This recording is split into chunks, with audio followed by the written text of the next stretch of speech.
This episode is for Friday, March 25th of 2016. Welcome, Crater fans. I'm your host, Josh Owens, along with my special co-host. Abby Iyer. How you guys doing? Hey, man. Oh, there goes my dogs. Uh-oh. Lovely timing.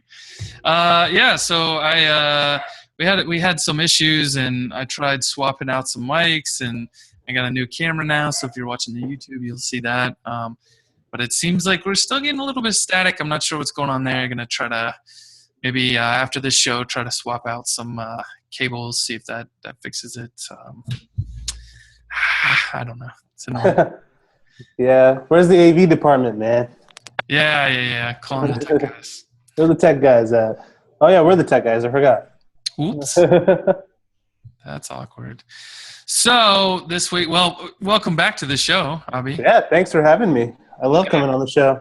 Yeah, so Ben and I just wrapped a show we were talking to the Feathers guys. So after we talked about Feathers last week, I invited them on the show, and they said okay. So Nice, that's awesome. Yeah, that was a great topic. Good talk we had there. But this week we're going to talk about 11 lines of JavaScript breaking the internet. I can't believe that. Ominous. I can't believe it. How in the world do I host multiple Meteor apps on one DigitalOcean droplet? Being a freelance Meteor developer is different. And a React Native Meteor fact. Yep. Some good stuff. I like these topics, especially, the ones I got were like kind of out of my wheelhouse a little bit, but I learned a lot of cool stuff, so I can't wait to share it with everyone. Yeah, definitely. So let's just get into it. Sure. So some crazy stuff happened this week.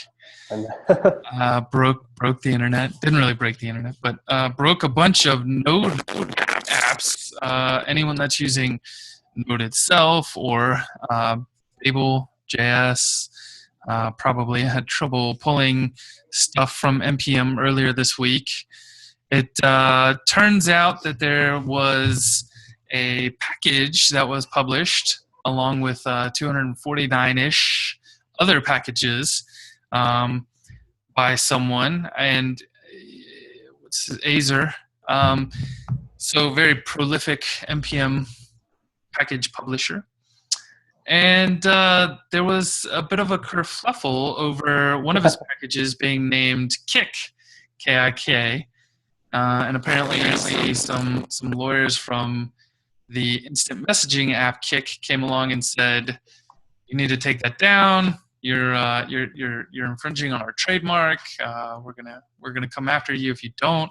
And he said, I'm not gonna take it down. Yeah. So apparently they didn't like that answer, so they went to NPM, the business, and said, hey, we have a lot of lawyers, so we're gonna make a big deal out of this. You either give it to us or take it down or something, or we're gonna be forced to aim our high-powered rifle of lawyers at you.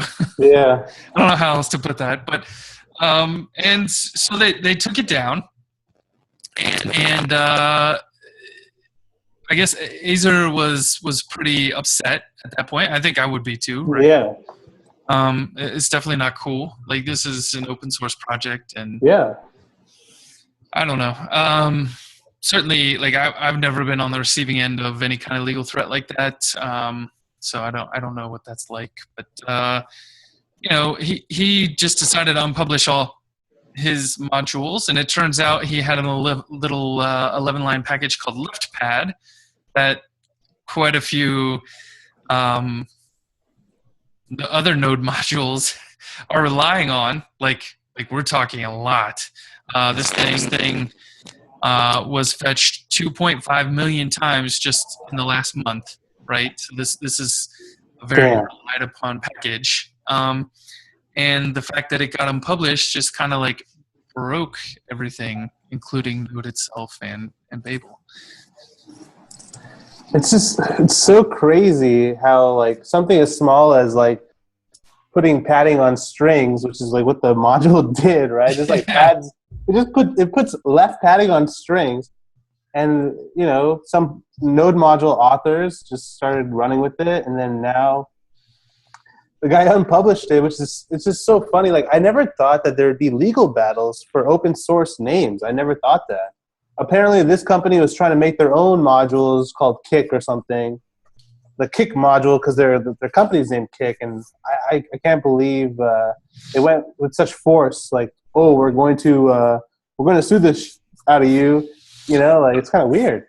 I mean, would we be surprised if Facebook or Twitter did it? That's true. That's true.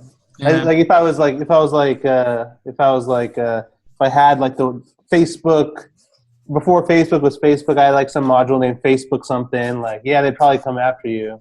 Yeah. I wonder if they'd pay you out. I wonder if you just buy, you know, they buy you out. Or it doesn't look like this guy got an offer. Just like, hey, give it for money. But I would feel like a big company like Google or Facebook would rather just pay the person rather than get the legal team involved.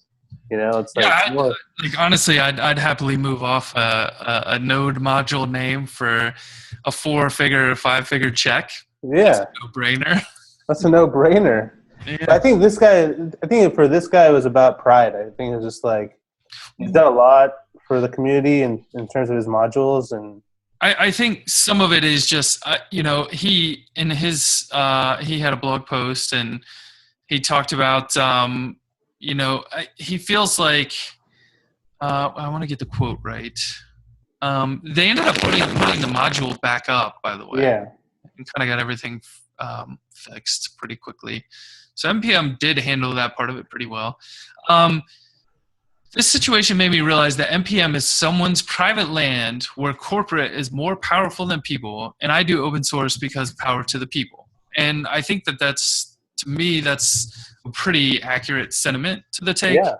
I feel like, you know, you feel like NPM itself is maybe something that's for the people, but it turns out it's not. Like they are a business at the end of the day, and businesses. I don't know if they're nonprofit, but businesses are in the business of making money. Yeah. Generally, so I don't know. It's interesting. It's definitely sparked a whole debate. You know, I see David Heinemeier Hansen jabbing fun at Node because this little 11-line package broke the whole ecosystem. Yeah. You know, they were able to fix it quickly, and I know he's more in the monolith camp, but I think that I don't know. Like it sparked interesting discussion around the fact that you get to move faster because you're able to utilize someone else's work versus like having to write everything from scratch.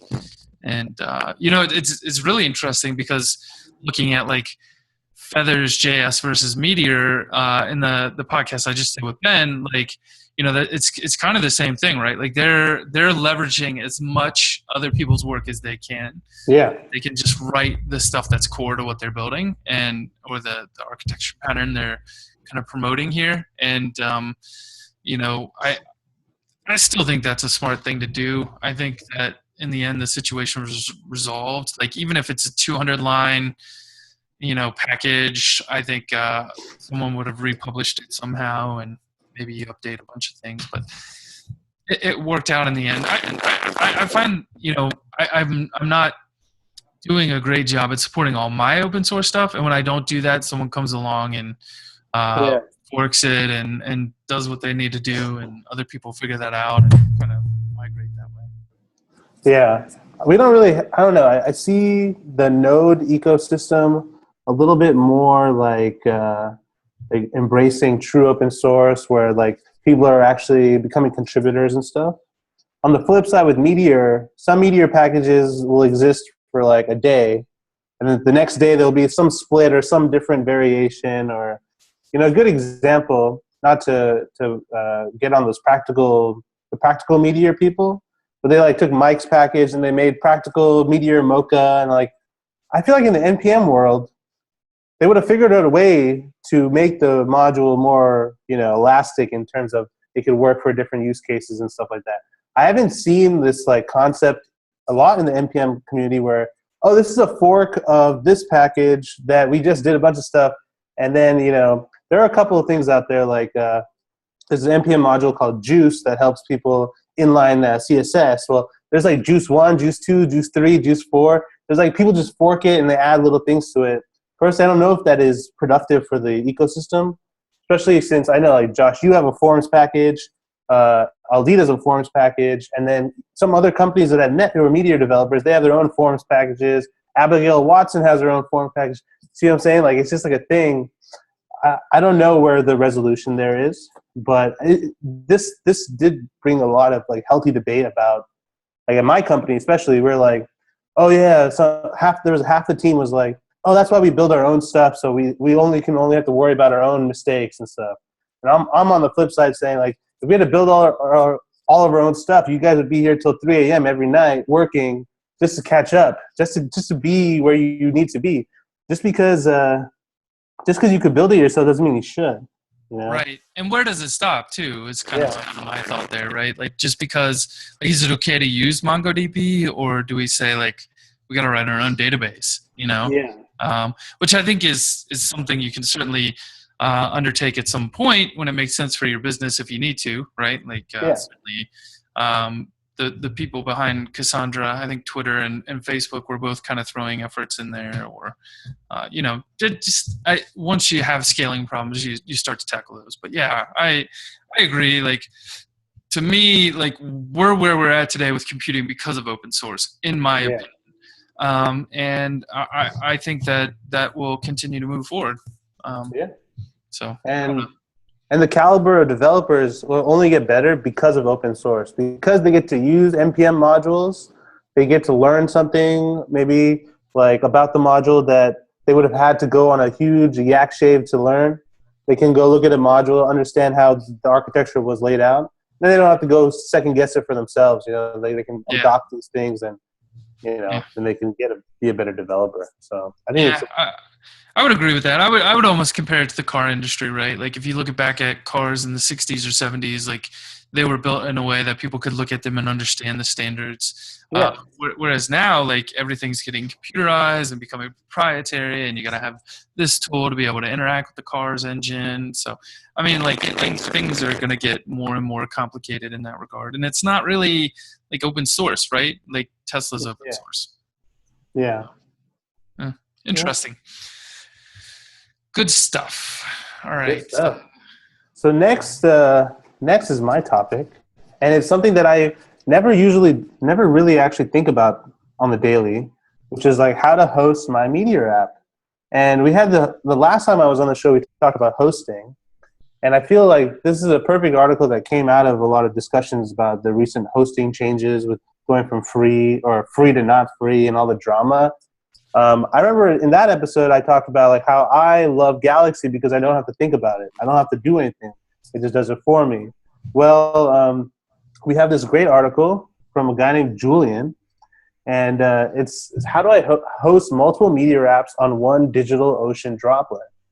Now, I've never used DigitalOcean, to be honest. My hosting providers of choice have been Modulus, and I think in the past I did Heroku, and I never used DigitalOcean, so I thought this was a really interesting take on just deploying Meteor apps. Before Galaxy at WorkPop, we used the demeteorizer, which I think a lot of people do use, to demeteorize the Meteor app, turn it into a Node app, and then host it on Modulus. This cool thing about DigitalOcean, one, is the sponsor of the show, right? That's a good thing. And two, like, you get to use some of the Meteor community tools, such as like Meteor Up, that Arnota made, and you can manage the deployment process like that. I think at the end of the day with deployments, if you're not that into the whole DevOps thing, like, I think the wish list that you really want is like, give me a command that I can just say deploy, and I don't have to worry about it, right? That's like everyone's dream. Let me just hit deploy, blah, blah, blah, and it's done, right? So this article goes from just the top to the bottom, like how, if I have a Meteor app, if I have multiple Meteor apps, how am I going to set it up on DigitalOcean? So he tells you how to do the server setup. He does the Nginx setup. and he actually gives you all the code you'll need to do. So like the great thing about this article is if you want to learn, you can just copy and paste stuff, which is the best way to like just see and figure things out.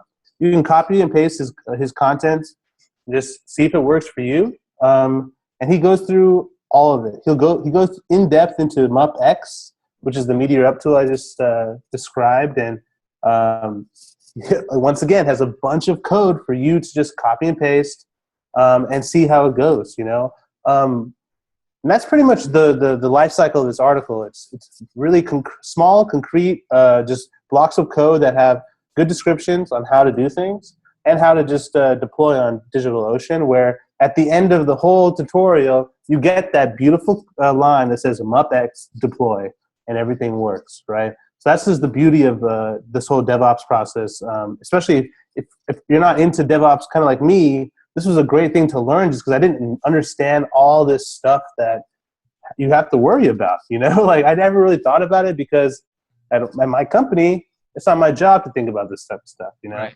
Yeah. So I would say the thing to be careful of, and you're right, like in full disclosure, both Modulus and DigitalOcean sponsor the show. But like MupX, I think it's deceptively maybe easy to get set up and deployed. But if you're not a DevOps person, I would almost be leery of going this route, just because when crap breaks, you got to hope it broke for someone else first and they put in a GitHub issue.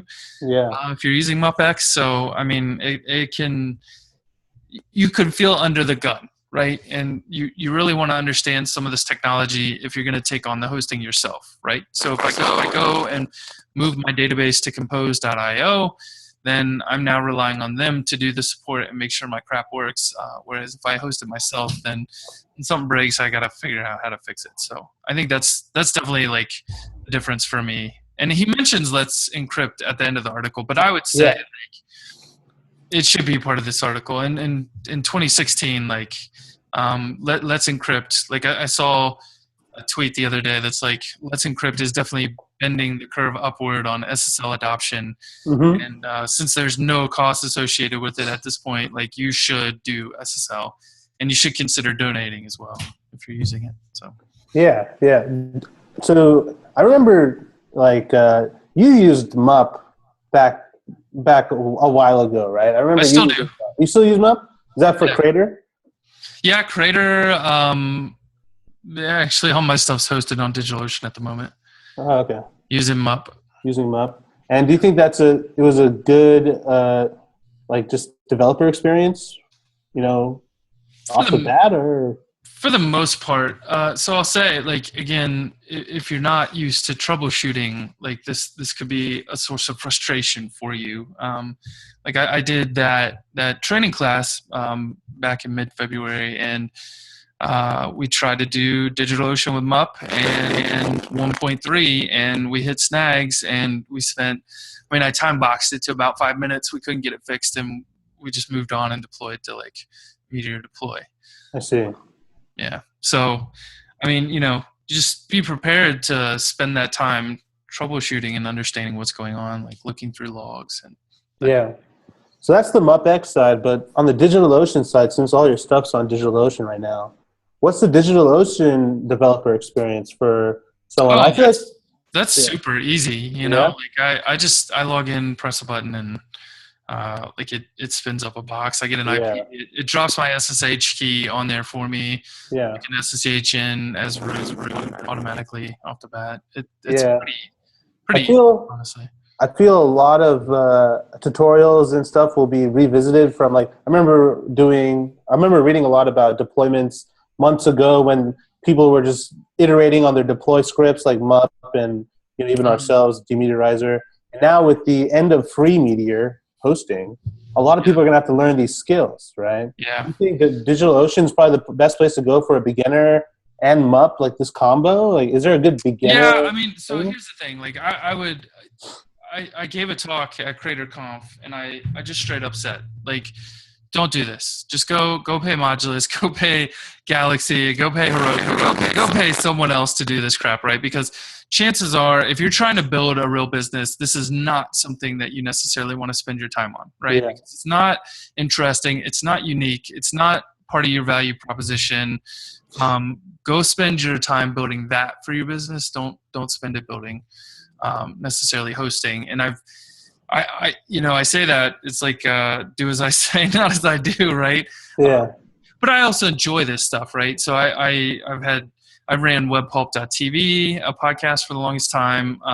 That was all about like building and scaling out infrastructure, and I worked for several companies. I worked on Words with Friends. So this stuff's all been a passion of mine over the years. So Yeah. Then I guess I would say for anyone reading this article, you really got to know where, like, spend your time wisely. Like, if you're interested in this stuff, I would say read the whole thing. I was interested in it because I didn't know anything about it, but I would still give my money to Modulus or Galaxy. But it's a great read. I think it's really full of a lot of knowledge. And props to Arunoda for MupX and everything else he does, and props to Julian for writing this. yeah, definitely. Good stuff. All right. So, honestly, I feel like we haven't really talked much about Floyd Price, but he's been making some noise lately, and so I was glad to see this post made it up high enough in the vote count that it made it on the show this week. Because I'm still doing that experiment where we take the top voted posts. So he's been doing some MeteorCast stuff, which has been good. It's been really good. He wrote this article as well on being a freelance Meteor developer is different. And I don't know, I kind of perked up, right? Because obviously, like, I'm a freelance Meteor developer, and I've gone through some iterations. I never did PHP professionally, but when I got into it, it was Rails. Started to get into Backbone. And then was kind of doing a Rails Backbone hybrid. Started to dabble into Angular. I never did Angular professionally. Then moved into doing Meteor, kind of. Yeah. So it kind of struck a chord with me. Obviously, like, he's been through a lot of iterations as well. He kind of lists out the things he's done. Rails and .NET and Java, Visual Basic, and all that stuff. And I don't know. I think he's spot on with some of these points. Like he said, your clients get freaked out by your productivity because it's like, you can add full stack packages. Right? Like I can say Meteor add user accounts, and it's like, I just got a bunch of stuff for free. Oh yeah, you want Twitter support? There you go, done. It's kind of funny. And he was talking about how his clients are leery that, like, you're moving too fast. And maybe that's funny. I think that does drop off at some point. Yeah. Once your app becomes large enough, you've got enough code to maintain that you slow down. And if you don't want to slow down, you write tests. That's maybe the missing piece of that paragraph. But he points out all of a sudden you're a mobile app shop, which I think that's true. That's probably been the most surprising part to me. And if I look over the last year and a half, the majority of my time has been spent building mobile apps, which I would have never guessed getting into Meteor that would be the case. Which has been quite eye-opening. You'll enjoy coding again. I think for the most part that's true. I think there's frustrating points. I was dealing with the user account system and the inconsistencies that exist within it. Frustrating. But for the most part, yeah, like it's definitely, it can be refreshing to move quickly and, I don't know, write good code and ship things. Which is, I think at the end of the day, when you're a freelancer, the thing you got to learn to do well is ship as quick as you can and as frequent as you can, because that's going to help the client. Yeah, and I've seen a lot of like reusability come out of freelance work in Meteor. Like people have multiple projects, so they build some boilerplates that help bootstrap different client projects. I know OKGrow has a little toolbox of things that they use when they're doing projects, because I guess, as a freelancer or like a dev shop, like you're getting multiple types of projects, frequently, and they kind of overlap sometimes, or you have a basic structure that you do everything in. And um, I think it's interesting. It is interesting to be a Meteor freelancer. It is different because your full stack, which is crazy. Like, to people, they think that, oh, I have to hire you to do the design. I got to hire this guy to code the design. Then I got to go find a whole team in Russia to do everything else. And you can be just a guy from America or wherever and just be like, yeah, I'll do all of it. I'll do it pretty fast too. And I think that's a testament to Meteor. Once you get into a big app, though, that you're just, you've already done the fast stuff. You've already done the iteration really quickly. Now you're just grinding new things out, and I think that's where it halts for sure. But another thing in this article, which is funny, you have to explain to people why you don't miss SQL much, even if you really do. I feel like this was like the biggest pushback on people who want to hire Meteor freelance developers.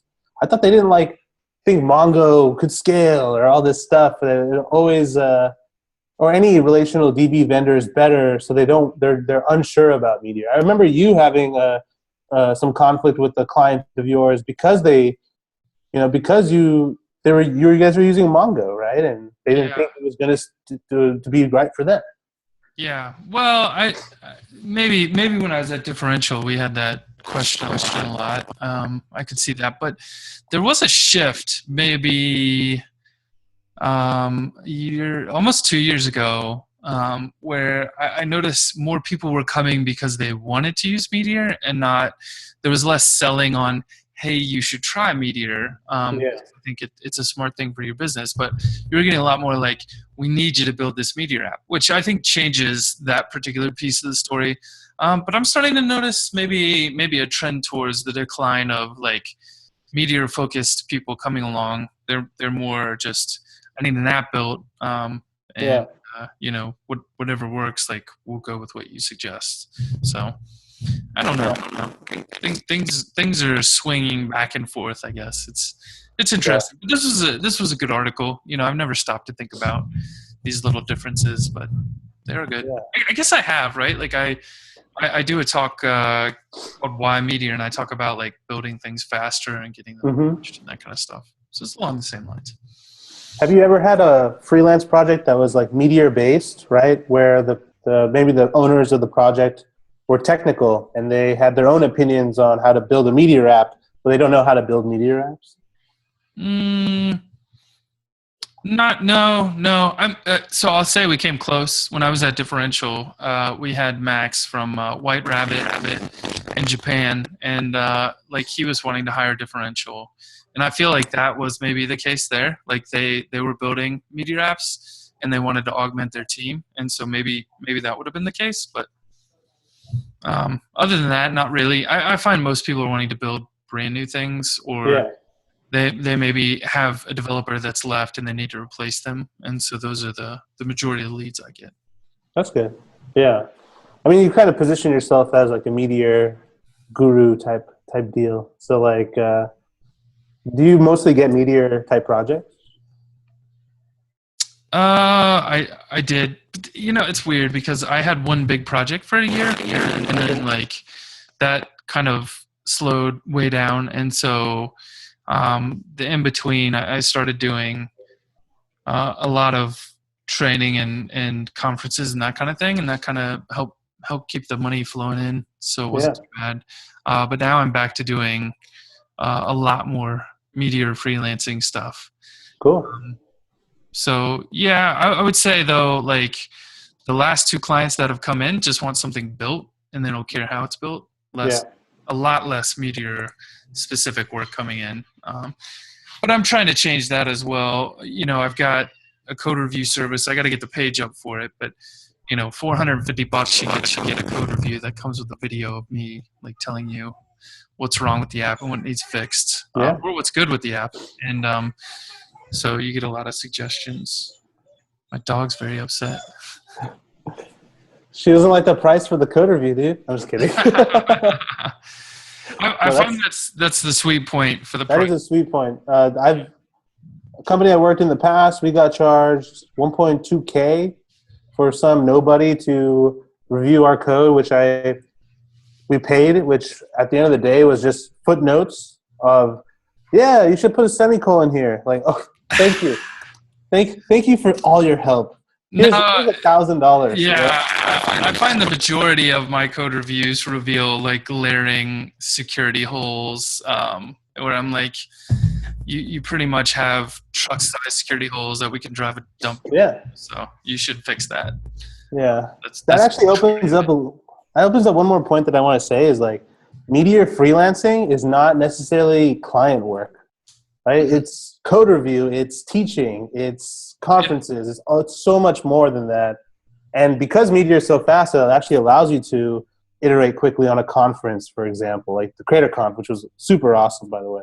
Like that stuff allows so much more to come out. And I think that's a little bit more, I think what Floyd was talking about is more client work, but I feel like your type of freelancing is more like big picture type, Meteor, work, So yeah, this is a great article. Yeah. Yeah, thanks, Floyd. And keep up with the Meteor cast. That's good. Yeah, those are really good. Indeed. Kind So of wish tell I us had about those. React Native. Oh, React Native Meteor FAQ. So this is written by Spencer Carley, and he has a bunch of blog posts about React Native and Meteor.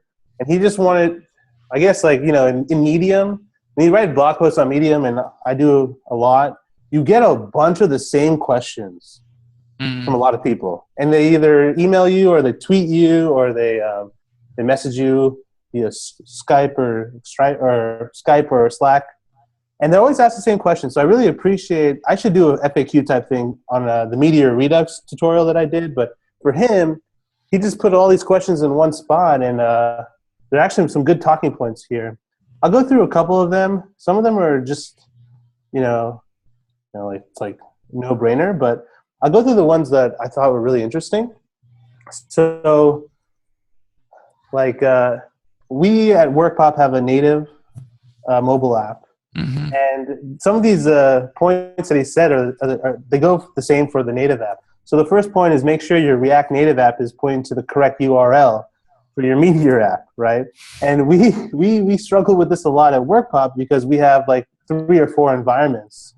So some people are opening up the test app on their phone, they're playing with it, then they realize, oh crap, which server am I on, or which database is this? And then they have to make sure, like, oh, am I on staging? Okay, am I on the develop one? Am I accidentally on master? And I'm actually doing some real stuff right now. So he said make sure that you always check your URLs. A good thing to do, and this is what we did at WorkPop. It's not React Native, but it's native. We have a little like bar at the top of our apps that say switch URL or switch environment. You click it. Oh, you want to use develop? Okay, click that button. Then it'll reformat the app. So anybody can do that, and I would suggest that for anybody else.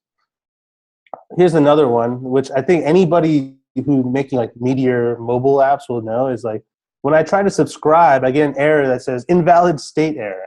And it's because you're not connected yet to the server. Like there's no DDP connection yet, so you're gonna get invalid state error. Like you'll get them a bunch in your console, and then you'll get the actual connection. And this is the point I wanted to like open up. Like in Meteor native and mobile land, like these DDP clients that people have, like Meteor iOS is good, and maybe the DDP.js that React Native is using is good. Android DDP sucks, and the biggest problem between all these things is keeping connection, right? So many web or mobile developers are so used to a REST interface where they just open it up, they go grab some data or whatever. When you're doing it through WebSockets, like you can drop connection at any point, right? You can drop connection. Man, our app drops connection when you go into Elevator. Like these are the things that you have to test. You have to like, go into a parking garage and see if you're dropping connection and all the stuff that we did. And if you don't have a good DDP client, you will drop connection like no other. It'll just drop on you. If you don't have a nice like interface to handle a graceful connection loss, your users will hate you. because literally they'll try to be doing something and they can't, it'll freeze, and then it'll just reflow, and it's like completely a terrible time. So worry about your connection. Like, yeah, you can understand that you're not connected to the server yet. That's cool, but it's not good enough to just say, oh, I'm reconnecting, I don't have my connection. You really have to worry about the user experience of losing connection, because it will happen a lot. And that's just from experience. Yeah, it's funny you bring that up because I think back to this time I was working at Gaslight Software. They're a local shop here in Cincinnati, and we were building Rails apps, and it was like the first foray into an iOS client. Now my dog goes nuts. All the time. They were building. It was a literal bug tracking app. They would go out into the field. They were hired by this farming company that would come out and do bug reviews of your farming field and be like, yeah, you got corn smut over here. And they wanted to build an app, so rather than like having a pen and paper and a map, they just wanted to have the iPad and be like, here it is, drop a pin right there. And so it was funny to watch that like dev cycle, because they'd like write some code, get it onto the iPad, and then get up and like walk outside and like do some testing, and then walk back in and like change the code. It was pretty funny. But yeah, I find that that's maybe the most painful part of mobile development, is just like getting that flow correctly and like making sure you're testing for all those different edge cases and stuff. That's true. And specifically with this whole subscription pattern on mobile, I personally do not think it's the right thing to do is in terms of architecture. It's a personal opinion for native, at least for native and maybe React Native. Like, I've been trying to push that if you're building mobile Meteor apps, you should do everything through Meteor methods. It's still using DDP for your messaging, but you're not having to stream messages over the connection at all times. You pretty much call and forget, get what you need, and you keep going. It's similar to REST. If people like REST, and mobile developers usually like the REST pattern, so then they just have Meteor methods and they can just call and do all that stuff. But dealing with connection issues because of subscriptions, because you expected something to be there and it's not, like, those are the worst bugs. So just be wary of that, guys. I almost kind of question, like, how much do you really need reactivity and DDP in a mobile app?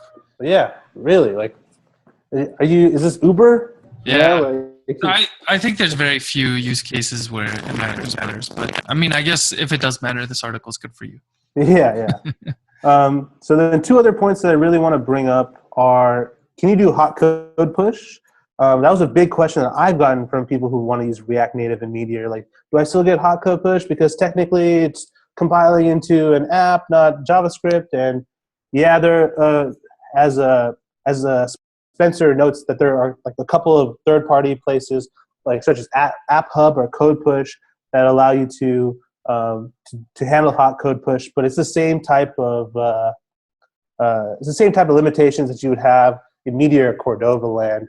And Josh, you have Cordova apps, right? And so does Ben. Like, yeah. How's hot code push for you guys? Like in the Cordova world? It mostly works good. We were having some problems. We had to use the what was it called? Like update on reload or something like that. They've got a package. Meteor has a package that you should really install. I honestly haven't played with it in 1.3, so I'm kind of curious what it's going to look like there. And I don't know what kind of appetite my former client's going to have to move to 1.3, but yeah, for the most part, I would say they're happy with what was built. And as a developer, I was pretty happy with it. I would say the things that the trouble I had really had to do, they were like project specific, not necessarily with Meteor itself. Like there's some oddities around caching. Like the iOS or the Xcode build gets cached and it doesn't seem to update parts of it when you tell it to build. So you got to like go find all the little instances of the cache, and they're kind of hidden all around your hard drive. So they're not always easy to find. Some of them, like, they get all the way down into like your user library folder, and you don't even realize those are there, and you got to like put those away too. But I'm wondering, like, that's probably an Xcode thing and not necessarily a Meteor thing. Yeah. That's the thing. At the end of the day, like you gotta start feeling comfortable in Xcode if you're going to be building an iOS app, because Seriously. you're going to spend a lot of time there, and some of it's like super confusing. I didn't even have to submit to the App Store using enterprise deployments, but it's still like even just getting the build working right, or like we had a certificate expire, and like that was painful as well. So Yeah.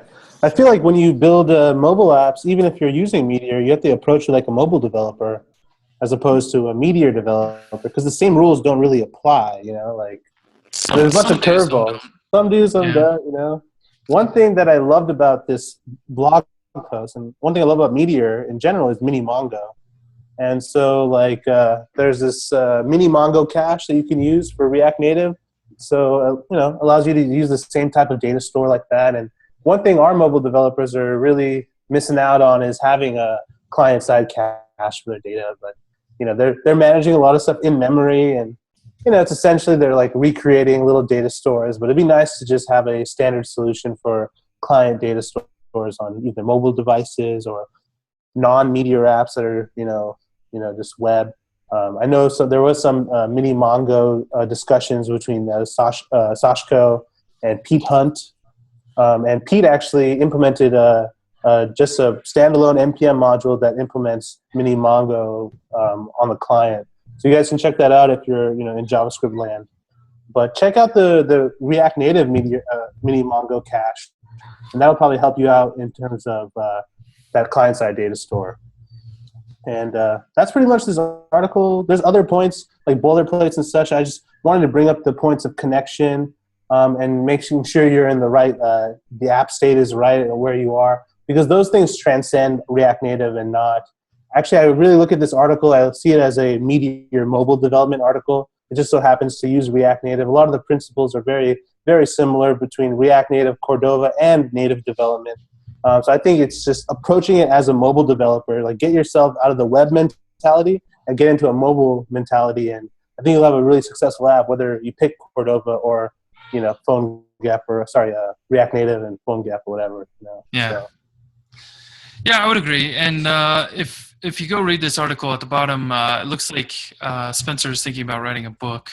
I worked with Spencer at Differential, smart guy. So yeah, there's a link there where you can get notified, get early access. So that sounds super interesting. We need more Meteor books in the wild. Yeah, we need more. maybe. There was a time when there were a bunch, and then no one wrote one after like those ones, Yeah. I don't know. Like writing a book is a really intense process, man. I will say, like having tried to have done it, and then like choosing, like testing was probably the most terrible thing I could have chosen it. Because like you'd write a chapter, and then like by the time you got done with the chapter, it turns out that chapter was invalid and everything had changed. And I finally, like after the fifth iteration of the cucumber chapter, I just kind of threw the manuscript up in the air and I'm out of here. F it, I'm done. Yeah. But yeah, no, it's definitely it's a lot of work.